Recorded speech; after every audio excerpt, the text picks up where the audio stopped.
You throw it out, and we've got the exponential adoption of battery technology, the exponential adoption of Internet of Things, autonomous vehicles and what that means for the world, 5G, smart cities, and all of this kind of added together. It's like, oh my God, the car company's now at the epicenter of something massive, and then renewable energy is part of that whole thing, and carbon offsets and all of this. It's incredible. So really amazing week of like mind-blowing deep learning about, okay, there's some real opportunity. We might live in a slightly fucked world where interest rates can't go anywhere, currencies don't move anywhere, credit markets are kind of manipulated, but somewhere within that is this big opportunity to make some exponential money. Yeah, and actually that last interview that you were just talking about, I think it goes into so many different arenas. It definitely was mind-blowing. I think it was great. The whole carbon, you and I, we talked about the carbon emission thing. We can talk about that a little bit later, because I've been thinking about that from a European perspective in terms of the European tech industry. I think in our conversation, we talked about, that's where the Europeans will go. I have a just a general question for you. The first one is, how much of your own macro thinking was reinforced by what you heard from other people during this week? Very much. And the feedback that I've got, firstly, when I first wrote about it in Global Macro Investor, the feedback I've had from that article was the most I've ever had in the 17 years of writing it. And I've had, even yesterday, another well-known hedge fund manager called me up and said, I've quit and I'm doing this. Wow. And it's crypto plus this exponential stuff. And I've probably had that conversation 30 times since I wrote the article with really, really well-known people. Some really famous hedge fund managers who've now disappeared into the, away from the limelight. I got a lovely text last weekend or the weekend before from him saying, this is so spot on. This is why I've left.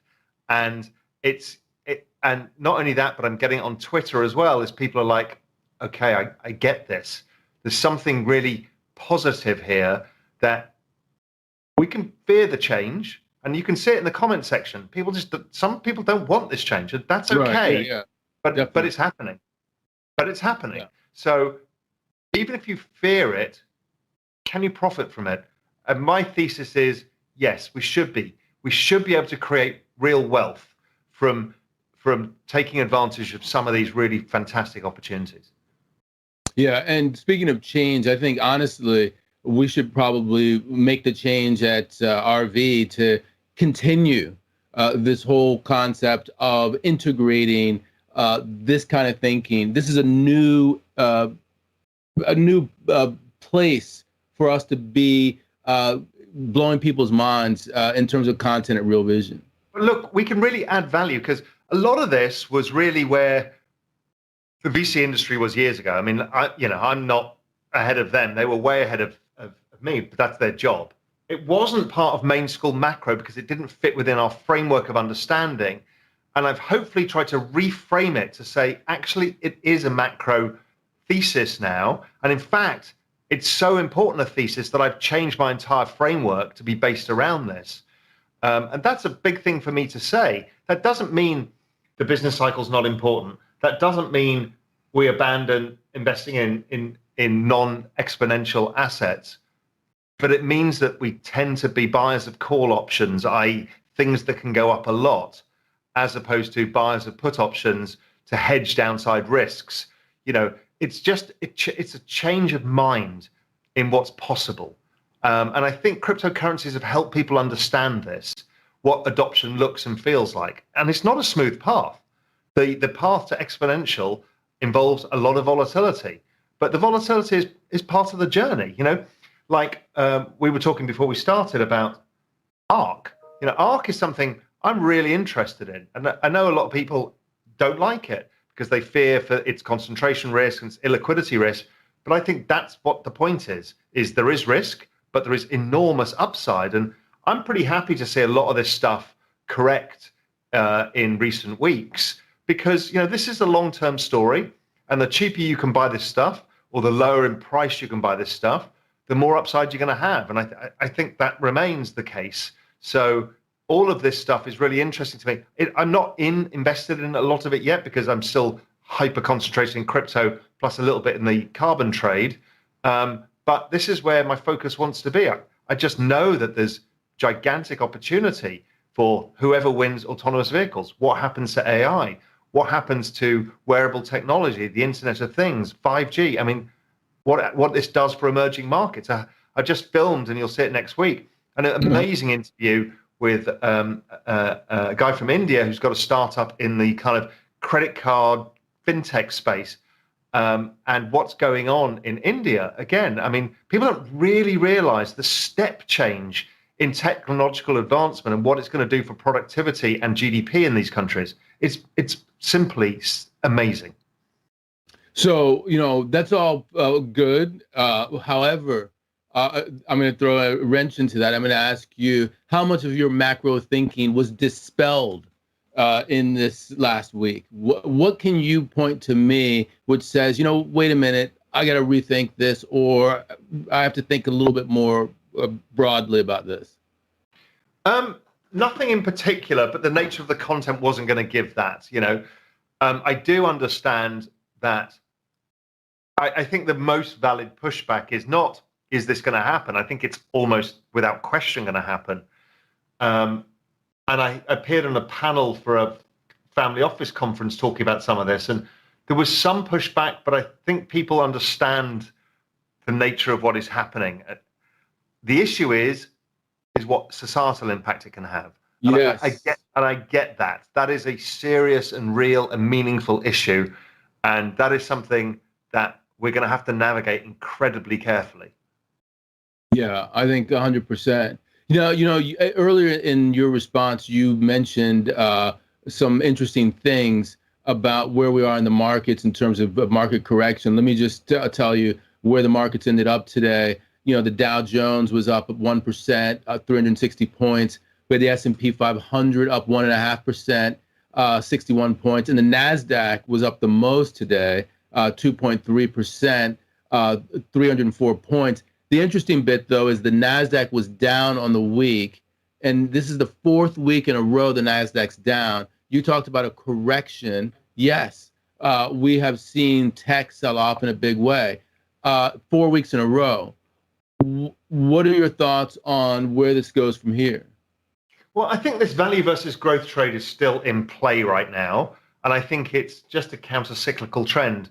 I don't think that value will outperform growth because of these factors at play. And I think that this is an ongoing mega trend that is not a mean reverting trend. So it is different this time. Doesn't mean that value won't do well, doesn't mean you can't pick great stocks, doesn't mean any of that, but it's going to be hard to beat these exponential trends. I think the corrections, these things did get overextended. That run up that we saw in the last few months of last year, early into this year, into all these growth names was just simply gigantic. And that was too much. And that needed to get corrected. And it's still correcting now. And there's probably a bit more correction to go. Who knows? But overall, I think it's temporary because the view that I've got is interest rates aren't going up. So a lot of people said, well, if interest rates go up, then that's going to stop these growth names. Because they act like zero coupon bonds, sort of. I think that realistically, interest rates, even if inflation runs hotter, underlying inflation over time, as opposed to the year-on-year base effects of what happened last year, even if they run hotter, the Fed won't allow rates to go up. It's kind of financial repression, but that means that these names have to go up. And heaven forbid they really sell off, or growth slows, which I think it will in the second half, as people start looking forward to the fiscal cliff coming off and a number of other issues. Well, and also the rise in prices of, commodities, fuel and stuff like this, that slows down consumption somewhat. So I think we will see a slowdown as well coming later at the end of this year and into next year. And that probably allows the Fed or the government to apply more stimulus. And that's normally the pattern that comes out of recessions. They're not done at the end of the recession, because normally there's a slowdown at the end of the fiscal and they start having to do something again to keep the economy balanced because they don't want it to stop. I think we're going to see that 2 or 3 rounds, much like we saw last time, 2 or 3 rounds of it. So in that scenario, it's very difficult for equities to stop going up and these kind of names not to benefit greatly if the Fed keep expanding their balance sheet. As we've talked about, the Fed and the central banks are expanding their balance sheets by about 15% a year. I mean, this is true. One of the things that I was on a call with, and Marco Papic, kind of half jokingly but half realistically explained, is that amount of green investment that's coming from the US, Europe, and a few other places is larger than all stimulus ever done added together in history. Right. And it's all in one sector, which is the greening out of the world. Now, again, I'm really not interested in anybody's views on climate change.